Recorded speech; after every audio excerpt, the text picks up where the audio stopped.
जैसे जैसे हम डिजिटल की तरफ बढ़ते जा रहे हैं वैसे वैसे ही साइबर क्राइम के भी उदाहरण बढ़ते जा रहे हैं।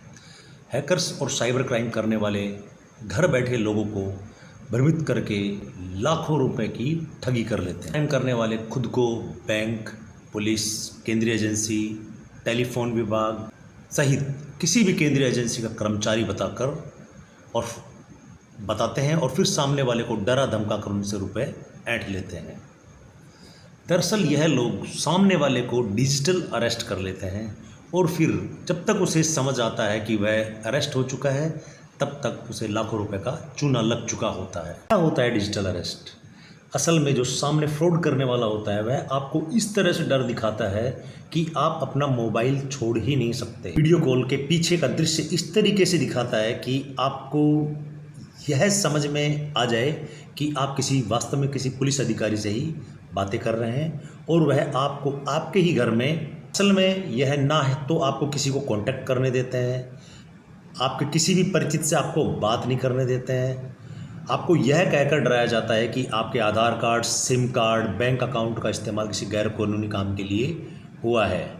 डिजिटल अरेस्ट हुए सरकारी पद से रिटायर टीचर भूप सिंह, जो जाट बैरोड के मूल निवासी हैं लेकिन अभी वह अलवर हसन खां में रहते हैं, और एक पुलिस अधिकारी की मदद से वह इस पुलिस अधिकारी और अपने एक भतीजे और अपने बेटे की वजह से वह इन साइबर क्राइम क्रिमिनलों के चंगुल से बचकर आ गए।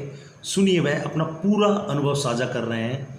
उनका जो अनुभव है वह हाल यानी कि 2-3 दिन पहले का ही है। सुनने में आपको 7 से 8 मिनट लग सकते हैं लेकिन उनका यह निजी अनुभव कहीं ना कहीं आपको काम आएगा। सुनिए यह। मुझे एक कॉल आता है कि हम टेलीफोन विभाग से बोल रहे हैं और आपकी दोनों सिम आधे घंटे में बंद हो जाएंगी। मैंने उनसे कारण पूछा तो उन्होंने एक अननोन नंबर मुझे नोट कराया कि ये नंबर आपके आधार से लिंक है, ये सिम आपके नाम है और इससे अनैतिक गतिविधियां हो रही हैं और आपके खिलाफ मुंबई में थाने में चैम्बूर इलाके में 17 शिकायतें दर्ज। पुलिस थाने का व्यक्ति बनकर मेरे से बात करता है कि सर मैं वहाँ से इंचार्ज बोल रहा हूँ और आपका केस मैं ही डील कर रहा हूँ, आपका नाम भूप सिंह है। मैंने कही है। तो उसने सारी वेरिफिकेशन करने के बाद मुझसे मुंबई आने का कहा। मुंबई के लिए मैंने असमर्थता व्यक्त की कि भाई मैं सीनियर सिटीजन हूँ और मैं इतनी जल्दी आपके पास नहीं आ सकता, मुझे बात बताओ क्या है। तो उन्होंने मुझसे कहा कि हम वीडियो कॉल पे आते हैं और वीडियो कॉल से आपसे बात करते हैं। कुछ देर पश्चात दूसरे नंबर से एक वीडियो कॉल आती है। वीडियो कॉल में मुझे मुंबई पुलिस का व्यक्ति ऑफिस में बैठा हुआ दिखाया जाता है और ये कहते हैं कि हम यहाँ से बोल रहे हैं। उसके पश्चात वो स्क्रीन से हट जाते हैं और मुंबई पुलिस का लोगो स्क्रीन पर आता है और मेरे से लगातार वो बात करना चाह रहे हैं। बात करने के वक्त उन्होंने मुझे सावधान किया कि आपके संबंधित ये जितनी भी सीक्रेट जानकारियां हैं ये तीसरे व्यक्ति तक नहीं जानी चाहिए, इसलिए आपके पास घर में आसपास कोई दूसरा व्यक्ति नहीं हो और आपकी जो ये बातें हैं ये साझा नहीं हो। है ये आपके पिताजी का नाम है? मैंने कहा बिल्कुल है। तो आपने कभी कोई आधार कार्ड किसी साझा किया मुंबई में? मैंने कहा मेरा कोई मतलब नहीं। लेकिन वो नहीं माने और उन्होंने कहा कि हम आपकी मदद करना चाहते हैं और आपके खिलाफ जो शिकायतें हैं उनके विरोध में आपसे हम बयान लेकर आपकी FIR लॉज यहाँ कर देंगे और सिंपैथी इस बात की कि आप सीनियर सिटीजन हैं। मैंने उनको यस कर दी। तो उन्होंने एक प्रतिबंध लगाया कि बीच में कोई बात, कोई कॉल, कोई वाणी नहीं आनी चाहिए, नहीं तो आप सस्पेक्ट में आ जाएंगे। मेरे पास इन बिटवीन फ़ोन आए, मैं उनको काटता रहा। मेरे बेटे का भी फ़ोन आया, मैं उसको काटता रहा। उसके पश्चात उन्होंने मेरे से आधार नंबर दिए, उनको वेरीफाई किया। गलती मेरी भी ये हुई कि मैंने उनको वेरीफाई करा दिया आधार। उसके पश्चात उन्होंने मेरे बिज़नेस के बारे में पूछना शुरू कर दिया, मैंने वो भी जवाब दे दिया।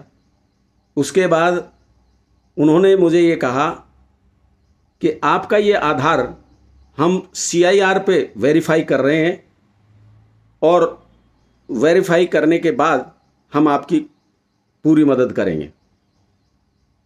वेरीफाई के बहाने उन्होंने दूसरे को कॉल डाइवर्ट की। उसकी आवाज़ मुझे पूरी सुनाई दी कि ये आईडी है और इस आईडी को वेरीफाई करके बताएं। आईडी वेरीफाई करने के बाद उन्होंने तुरंत उसी आवाज़ में मुझे सुनाई दे रही थी, तो उन्होंने कहा कि ये तो मनी लॉन्ड्रिंग में भी वांछित हैं। तो उन्होंने उस पुलिस वाले ने जो बात की, उसने कहा कि आप मनी लॉन्ड्रिंग में संलिप्त हैं। पंजाब में कोई गोयल करके है, उसने मनी लॉन्ड्रिंग की है और उस मनी लॉन्ड्रिंग में आप वांछित हैं। मैंने कहा भैया मैं इनको जानता ही नहीं। उन्होंने बाकायदा फ़ोटो भेजी कि आप इनको जानते हो, नोटों की फ़ोटो भेजी कि ये इतने नोट हैं, इसमें आप संलिप्त हैं। मैंने उनको मना कर दिया। उसके बाद उन्होंने केनरा बैंक के बारे में मुझे पूछा कि आपका खाता केनरा बैंक में है, आप ATM चलाते हैं। मैंने उनको रिफ्यूज़ कर दिया कि मैं केनरा बैंक में कोई ATM नहीं चलाता। तो उन्होंने बाकायदा मेरे नाम से ATM व्हाट्सएप पे भेजा कि आप इसको पढ़ो, ये आपका नाम है। मैंने कहा है भूप सिंह ही। तो बोले ये आपका कार्ड है, आप कहते हो मैं चलाता नहीं। इन बातों के बीच में मेरे पुत्र का, मेरे बेटे का कॉल आया, तो मैं उसको बार बार काटता रहा। तो उन्होंने मेरे भतीजे को फ़ोन किया कि पापा कहीं फंस गए हैं, आप जल्दी से घर पहुंचो। तो भतीजा घर आया और उसने मेरे हाथ से फ़ोन खींचा और खींचने के बाद उसने मेरे से कहा कि आप किससे बात कर रहे हो, कौन थानेदार है। जैसे ही फ़ोन लिया, फ़ोन लेते ही उसने वो कॉल काट दी। तब मुझे पता चला कि ये पूरा फ्रॉड था, सारे नंबर फ्रॉड थे और इन लोगों ने मुझे डिजिटल अरेस्ट करके रखा।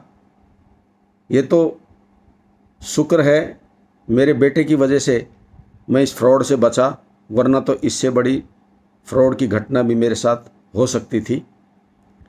ये लोग जब मेरे जैसे पढ़े लिखे लोगों के साथ इस तरीके की घटना, डिजिटल अरेस्ट जैसी घटना कर सकते हैं, तो मैंने ये समझा कि इस बात को छुपाने के बजाय मैं सबको इस बात की जानकारी दूं कि ये लोग साइबर क्राइम और डिजिटल अरेस्ट जैसी घटनाओं को अंजाम दे रहे हैं, इसलिए इनसे बचने की आवश्यकता है। धन्यवाद। आप सभी विशेष ध्यान रखें, यदि आपके साथ किसी भी तरह का साइबर क्राइम होता है तो आप 1930 या फिर साइबर क्राइम की अधिकृत वेबसाइट पर जाकर इसकी शिकायत दर्ज कर सकते हैं। सोशल मीडिया हैंडल X पे भी आप इसकी शिकायत कर सकते हैं। एक और बात का विशेष ध्यान रखें, पुलिस या कोई भी एजेंसी आपको कभी भी कॉल या धमकी नहीं देते हैं, चाहे वह कोई भी इन्वेस्टिगेशन एजेंसी हो या पुलिस, वह लीगल प्रोसेस के साथ ही कार्रवाई करती है। यदि आपको इस तरह से डराने धमकाने वाली कॉल आती है तो आप अपने नज़दीकी पुलिस थाने में जाकर इसकी शिकायत दर्ज अवश्य करवाएं। साथ ही आप यह ध्यान रखें कि किसी भी अनजान सोर्स से आए हुए किसी भी लिंक पर क्लिक नहीं करें, किसी भी अनजान फ़ोन कॉल पर अपनी पर्सनल या बैंक डिटेल नहीं देवें। अपना पर्सनल डेटा या किसी भी तरह के ट्रांजैक्शन मजबूत प्लेटफॉर्म पे ही मजबूत पासवर्ड लगाकर रखें। कोई भी थर्ड पार्टी ऐप डाउनलोड नहीं करें। किसी भी अनऑफिशियल प्लेटफॉर्म से कुछ भी इंस्टॉल न करें।